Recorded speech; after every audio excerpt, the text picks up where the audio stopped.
Localism book chats. I tell you about a book, you don't have to have read it. Let's go. Today we're going to be talking about Benjamin Barber's book, can't say that if I want the algorithm to recommend this video, versus McWorld. In this book, Barber sets out what he sees as the two defining forces that are struggling for control over the world in the 21st century. McWorld is that insistent force of global capital trying to make the whole world into one big, unified, undivided, and unregulated shopping mall.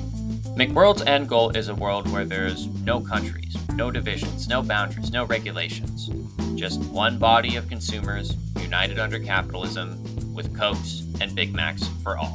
The other side of this conflict, tribalism, it's an attempt to resist the ever-encroaching force of homogenous globalism by breaking off a piece of the world, building walls around it, and saying no further. The way that you accomplish this breaking off a little piece of the world is to use some value set, traditionalism, ethnic identity, nostalgia for a political past, religion, etc., as a bulwark. There's a lot of different groups that fall under the tribalism umbrella.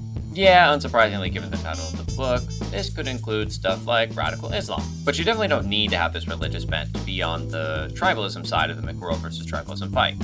For example, Catalonian separatists in Europe would count as tribalists. So would, hypothetically speaking, a conservative group that becomes disillusioned with McWorld due to what they see as unfair trade deals like NAFTA and the hollowing out of the industrial core through offshoring, which is one of McWorld's favorite tactics, and then turns to this very exclusionary, traditional values, religiously charged brand of politics that literally wants to build walls on the borders to keep the rest of the world and undesirable cultures out.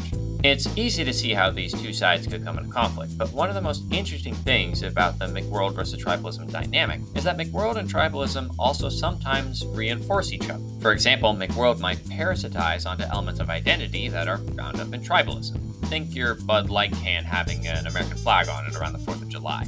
By creating these sort of national or local products, McWorld is essentially using tribalism as a vehicle for advertisement. It's creating an identity of consumption.